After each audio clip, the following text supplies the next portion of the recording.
Kabinio. Jodia, c'est un grand jour.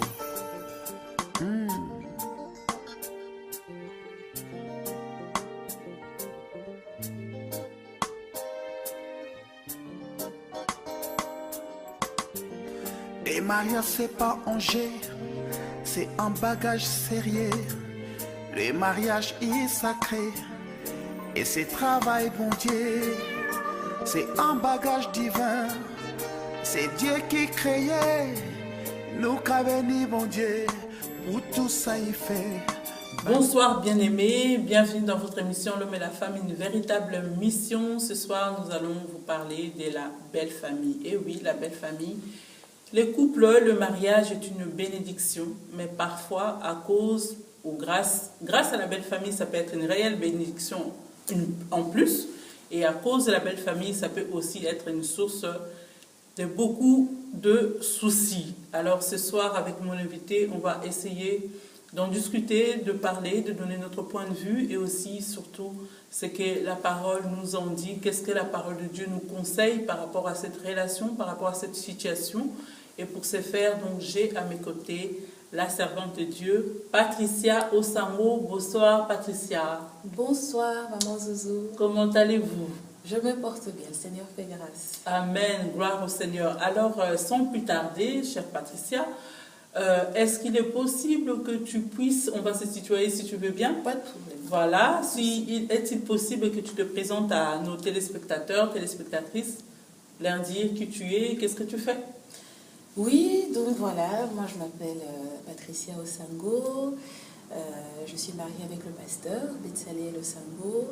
Nous avons 3 merveilleux enfants qui ont 5, 2 et 1 an, Shekina, Joshua et Rebecca. Donc voilà, c'est animé à la maison. En dehors de cela, donc comme je disais, il est pasteur au Prayer Center et je suis donc à ses côtés. De mon côté, j'ai également, le Seigneur a fait grâce que nous puissions mettre en place un ministère pour les femmes qui s'appelle Women for Jesus Culture. Nous avons fait deux éditions jusque-là et nous croyons que le Seigneur permettra qu'il y en ait d'autres. Sinon, je travaille aussi dans le financement de voitures à temps plein. Et bien voilà, une vie qui est très très riche. Hein? Tout à fait. Je pense que tu ne t'ennuies pas non plus. Hein? Non. Super occupée, Wonder Woman. Oh, Wonder Woman, je ne sais pas si en tout cas, la femme active et la femme moderne. Ah oui, ça, voilà. On est obligé. On va rentrer alors, merci en tout cas, et on va rentrer tout doucement dans le vif de notre sujet. On va donc parler de cette relation entre les couples et la belle famille. La Bible dit l'homme quittera son père et sa mère et s'attachera à sa femme. Les deux deviendront une seule chair. Alors, quand j'entends cette phrase, je me dis, les deux deviendront une seule chair. Est-ce qu'on peut penser que devenir une seule chair, s'attacher à sa femme, veut dire l'homme se détourne de sa famille, de ses parents, de ses frères, de ses sœurs? Ou bien c'est tout à fait autre chose? Non, il n'y a pas de je me détourne, mais plutôt il y a un changement de priorité. Donc ça c'est vraiment la chose, je dirais, qui devient primordiale. C'est-à-dire qu'à partir du moment où le frère fait la démarche d'épouser une sœur et d'avec elle fonder un foyer, la priorité de ce frère sera de subvenir aux besoins de son foyer, d'être un bon mari, d'être un bon père. Et par après, alors, sa famille, je dirais, d'origine, viendra au second plan.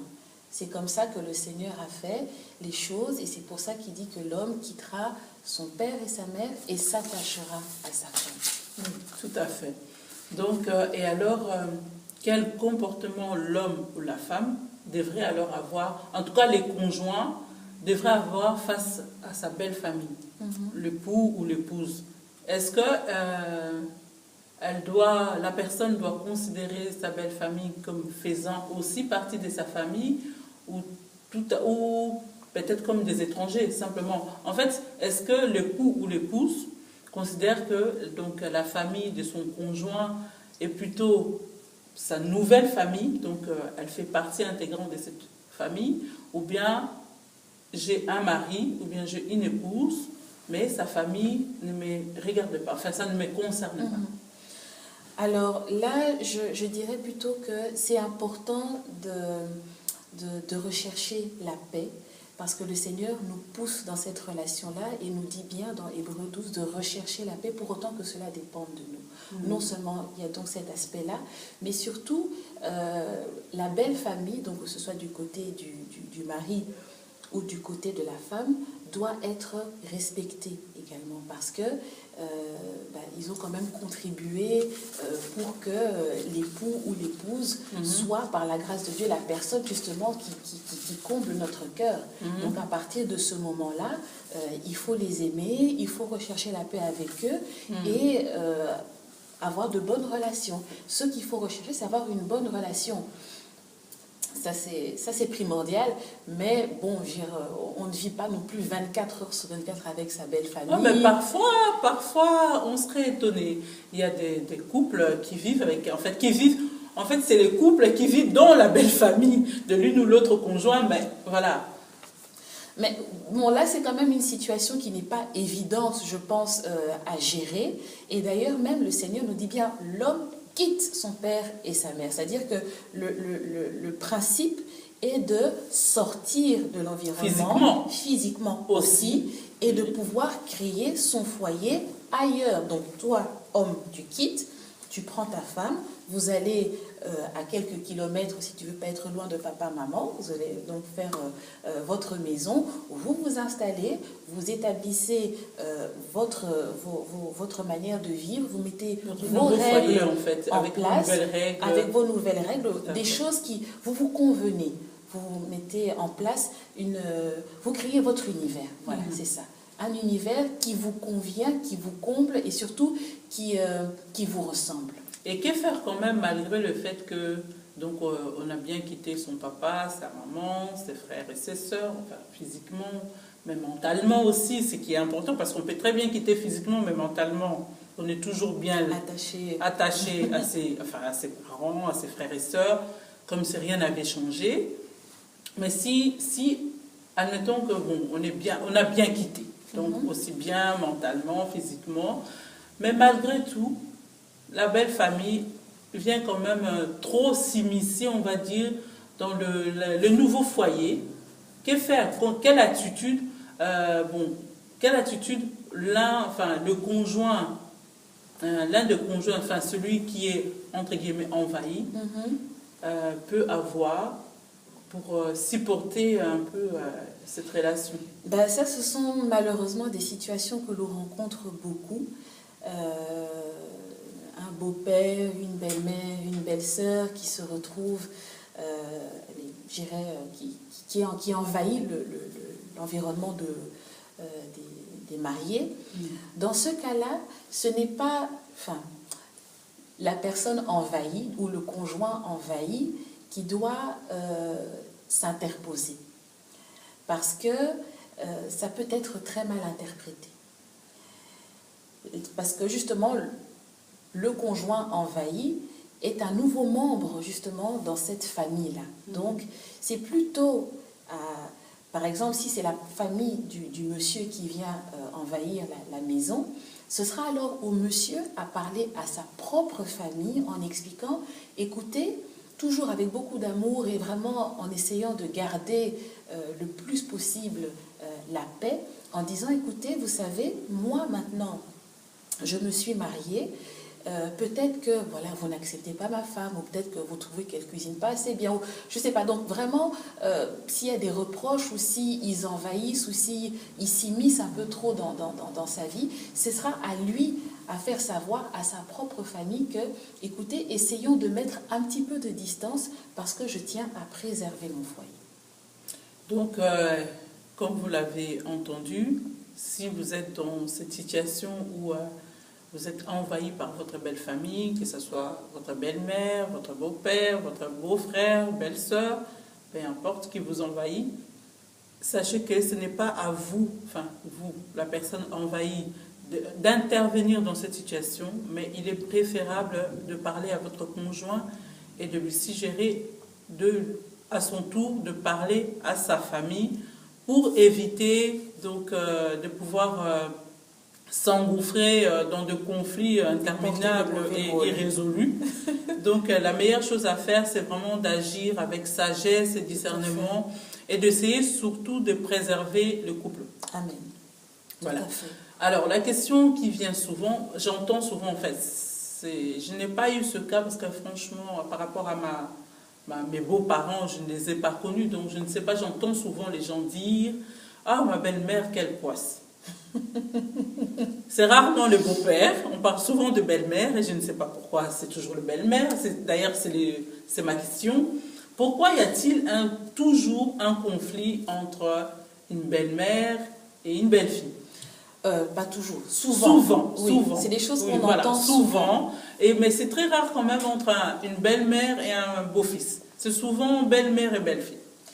Oui, pourquoi est-ce que c'est belle-mère et belle-fille? Parce que tout simplement, je pense, ça c'est vraiment ce que j'ai pu observer au cours des suivis qu'on a pu faire avec certains frères et sœurs. La maman, elle aime beaucoup son petit garçon. Donc, elle l'a amené à l'école, elle lui a essuyé le nez, donc elle l'a beaucoup materné. Et elle a, pendant toutes ces années, été celle qui a vraiment comblé le cœur de son fils. Donc, elle lui a fait des petits gâteaux, donc elle invitait ses copains à la maison. Donc, il y a toute une histoire, ce qui est tout à fait normal. Seulement, le Seigneur nous apprend dans la Bible que lorsqu'il a endormi Adam, qu'il a pris sa côte, qu'il a créé Ève et qu'ensuite il l'a amenée vers Adam, la Bible nous explique qu'en fait, le Seigneur avait détecté que Adam avait un besoin qui devait être comblé. Tout à fait. Et que ce besoin ne pouvait être comblé que par Ève. Donc c'est exactement la même chose. Lorsque un futur époux rencontre son épouse et qu'il forme ensuite un foyer, eh bien, le rôle de cette épouse est de combler le cœur de son mari. Et parfois, les mères ne supportent plus de ne plus avoir... Pas, en fait. Oui, elles ne comprennent pas et elles réagissent mal par rapport au fait que maintenant, elles passent au second plan. Elles passent le relais, en fait. Elles passent le relais, mais parfois, ça se fait avec un petit peu de casse.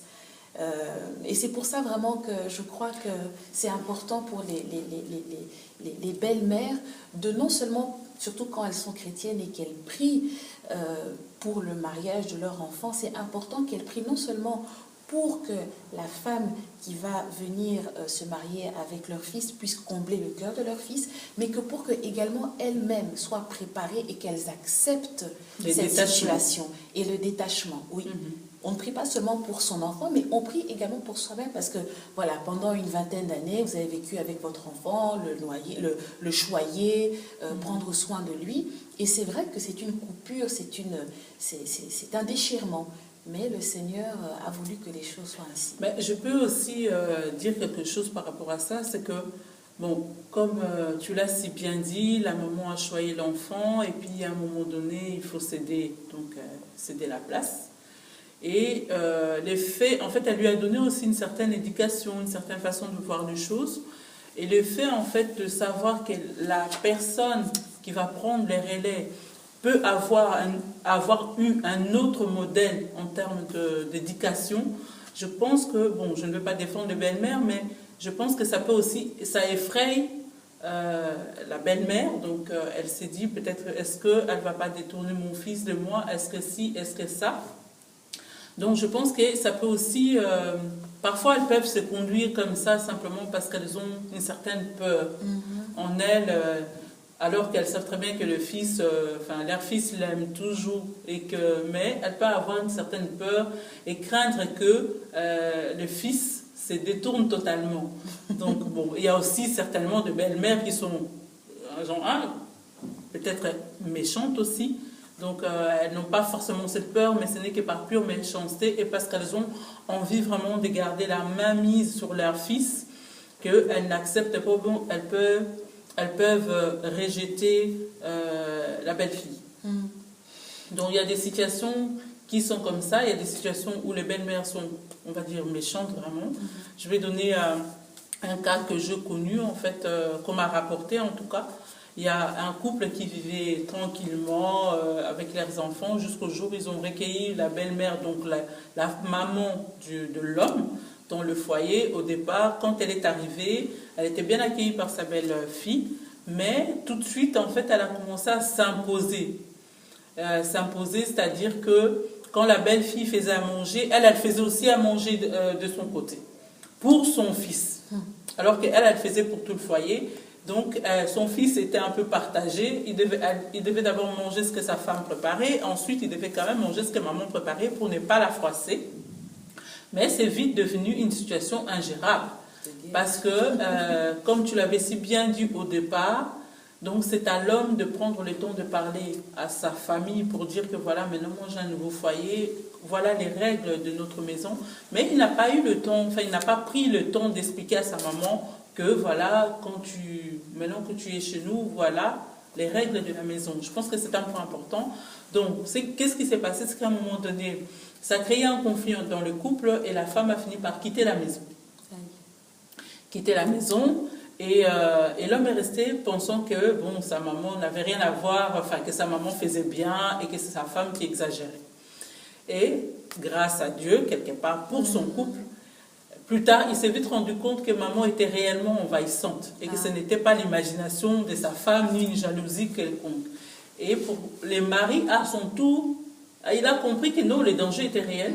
Il a aussi quitté la maison. En fait, il a fini par rejoindre son épouse en se disant, si je reste avec maman ici, c'est foutu pour moi.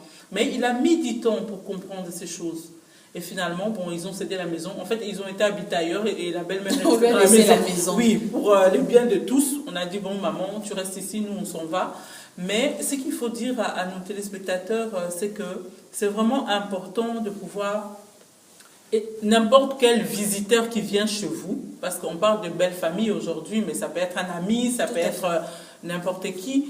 Donc, quand quelqu'un vient chez vous, qu'il vienne pour habiter ou pour vous visiter, il est important d'énoncer les règles, de le dire, pour éviter les conflits et les non-dits ou bien alors les malentendus. Tout à fait. Faire asseoir gentiment la personne et avec amour, comme on le dit, toujours chercher la paix et avec amour, lui expliquer, voilà, maintenant tu vas passer quelques temps avec nous. Voilà, les règles de notre maison sont, de notre foyer sont ça, ça, ça, ça, pour que la personne sache déjà aussi quel comportement elle devrait adopter à l'avenir dans la maison, dans ce foyer d'accueil. Bien sûr. Et pour éviter tout conflit quelconque. Certainement. Et je pense, alors puisqu'on parle de ça, mon autre question ce soir c'est, alors doit-on traiter alors ses beaux-parents comme ses parents? J'aimerais retourner peut-être encore toujours dans les Écritures et faire référence à Ruth. Oui. Je pense que c'est vraiment un bel enseignement, ce livre-là. Pourquoi? Parce que, et là je rebondis sur ce que tu avais dit tout à l'heure, quand tu parlais en fait du fait d'avoir une belle famille envahissante, et aussi particulièrement de la belle-mère.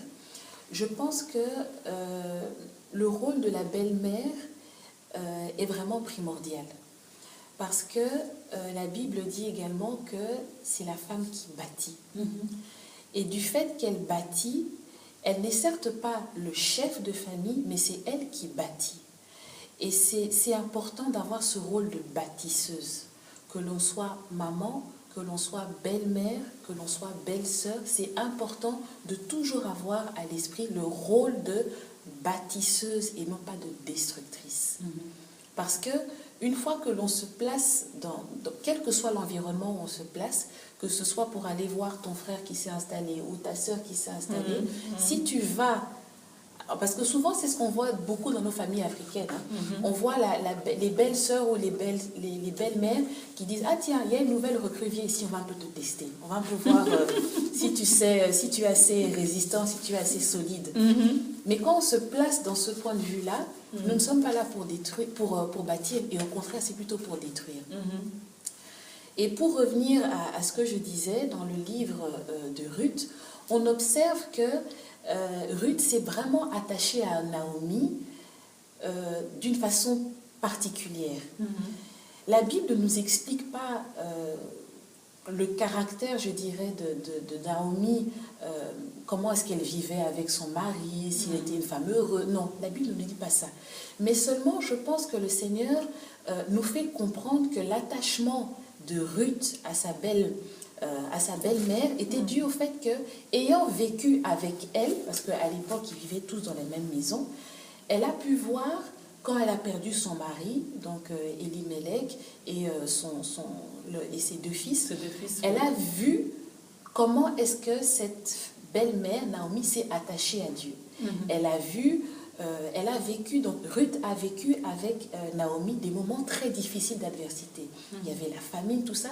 Et quand on vit des moments durs comme ça avec une personne, eh bien, on ne peut être que fort attaché à cette personne. Très proche. Ça rapproche, oui. Exactement. Et puis, je crois aussi que toute personne répond lorsqu'on lui manifeste de l'amour. Et si une belle-mère se rend compte qu'elle a une belle-fille, qui a peut-être des lacunes, la Bible nous enseigne disant, voilà, dans Tite, et ça j'aimerais quand même qu'on puisse lire un peu. Dans Tite combien? Dans Tite au chapitre 2, le verset 3 dit ceci, dit que les femmes âgées doivent aussi avoir l'extérieur qui convient à la sainteté, n'être ni médisantes, ni asservies aux excès de vin, qu'elles doivent donner de bonnes instructions, afin d'apprendre aux jeunes femmes à aimer leur mari et leurs enfants, à être sensées, chastes, occupées aux soins domestiques, bonnes, soumises, chacun à son propre mari, afin que la parole de Dieu ne soit point calomniée. C'est une charge pour la belle-mère, hein? À l'époque, il n'y avait pas de parrain de mariage, il n'y avait pas de marraine de mariage, donc la personne la mieux placée, justement, c'était la belle-mère. C'était la belle-mère qui devait, en accueillant, parce que quand on accueille une belle-fille, on accueille son propre enfant, en fait. Oui. On accueille et c'est pas genre, tu viens ici, on regarde comme ça de loin, alors on regarde seulement là où il y a des choses qui ne vont pas. Quand les choses vont bien, on ne dit rien, mais quand il y a des choses qui ne vont pas bien, on pointe le doigt. En fait, la belle-mère, à suivre les passages qu'on vient de lire dans Tite, et que la belle-mère a vraiment finalement le rôle de la mère. Donc une bonne belle-mère devrait prendre sous son aile sa belle-fille pour l'aider à mieux aimer en fait son fils, donc qui est le nouveau mari, à mieux l'aimer, à l'encadrer comme il faut. En fait, si une belle-mère avait une très bonne relation avec sa belle-fille, en fait, elle a tout à y gagner. Elle a tout à y gagner. Parce qu'elle ne sera pas mise à l'écart, elle ne sera pas rejetée. Au contraire, elle va vraiment faire partie prenante de la famille comme un membre à part entière. Exactement. Et elle serait en fait une belle-mère qui agit comme ça, telle que Tite nous le décrit.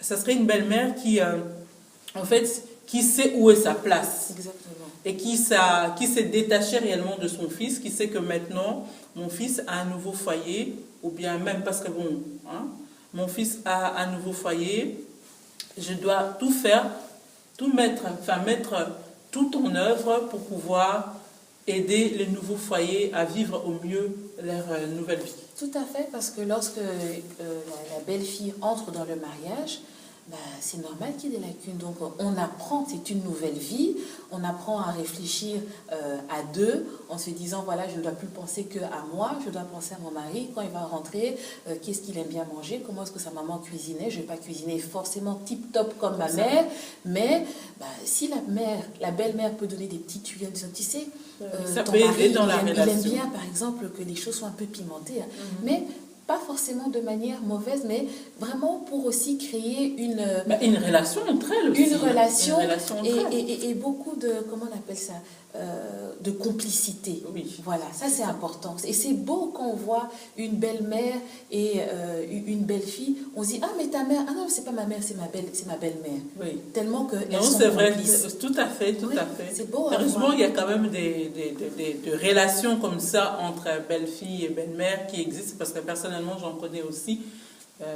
Des très très bonnes relations où franchement la fille, vraiment l'épouse est tellement portée par sa belle famille qu'on croirait qu'elle en fait partie, qu'elle a toujours fait partie de la famille. Exactement. Et c'est une bonne chose, c'est vraiment des relations comme ça que Dieu espère voir ses enfants avoir.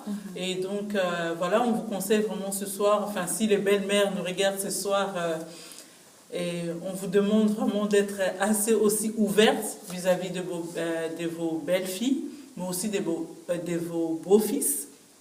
Et les belles-filles aussi doivent également faire aussi l'effort de ne pas tout de suite aussi être sur leur garde, parce que bon, on parle de belle-mère, mais il y a aussi des belles-filles qui d'emblée, ta mère, pas chez moi, hein, tout de suite quoi, dès le premier... c'est ça.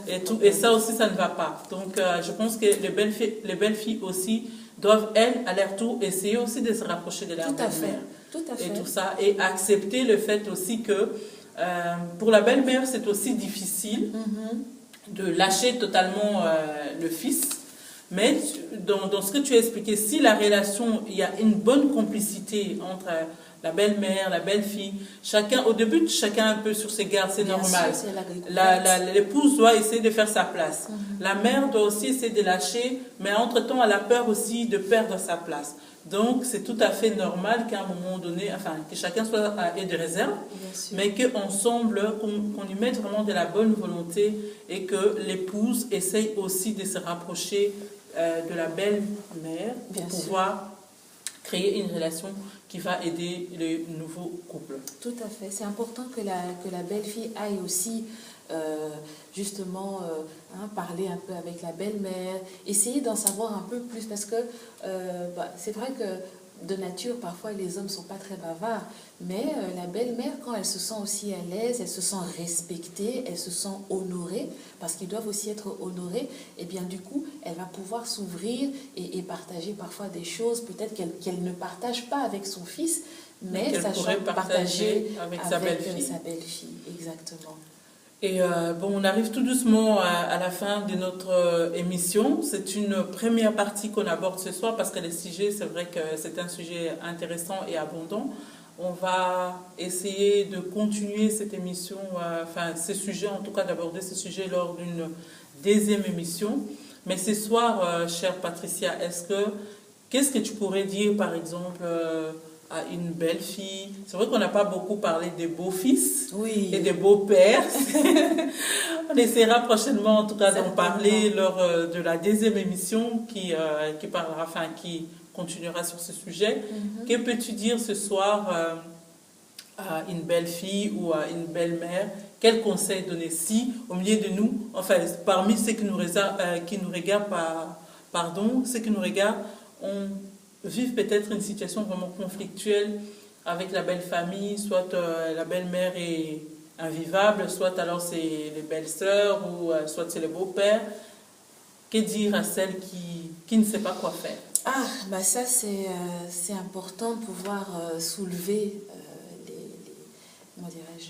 les problèmes qui peuvent exister entre une belle-fille et une belle-mère.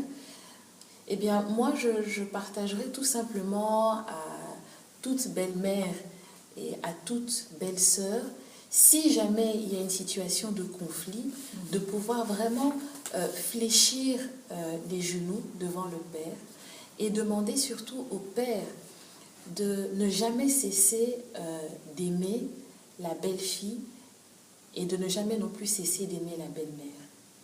Parce que on se rend compte que même parmi nos familles chrétiennes, lorsqu'il y a le moindre problème dans cette relation belle-fille, belle-mère, tout est coupé, tout est géré. Il n'y a plus aucun, il n'y a plus aucune relation, on ne se voit plus, donc chacun vit vraiment, je dirais, sur sa planète, alors que ce n'est pas ainsi que le Seigneur nous a appelés à vivre.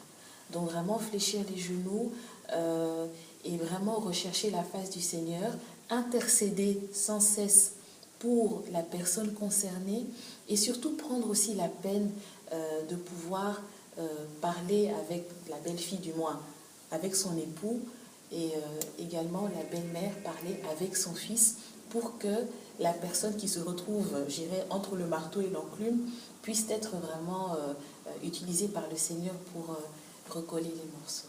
Amen. Merci, chère Patricia. Merci donc, chers téléspectateurs, de nous avoir suivis. C'est vrai. Moi, je dis aussi ce soir, intercéder, prier pour votre belle-mère, pour votre belle-fille, pour votre fils, parce que je pense que si il y a un conflit entre belle-mère, belle-fille, beau-fils, belle-mère, c'est celui ou celle qui en souffre, c'est vraiment votre propre enfant ou bien votre propre époux, donc là, ou votre épouse. C'est la personne qui est vraiment prise entre le marteau et l'enclume là qui souffre le plus. Donc au lieu de penser que je n'aime pas ma belle-mère ou bien je n'aime pas mon beau-père ou je n'aime pas ma belle-fille ou je n'aime pas mon beau-fils, pensez je veux être une personne agréable, une personne qui contribue à ce que la relation aille bien. La relation pour son fils ou pour sa fille ou bien pour son époux, pour son épouse aille bien. Donc faites comme notre chère sœur Patricia a dit. Priez le Seigneur si c'est trop difficile. Priez le Seigneur et que demandez-lui son amour, qu'il vous envahisse de son amour pour que l'amour de Dieu débordant en vous puisse vous aider à aimer les autres. Donc, soyez bénis, restez connectés sur Espoir TV, car le meilleur reste à venir. Bye bye. Au revoir, Dieu vous bénisse. Amen.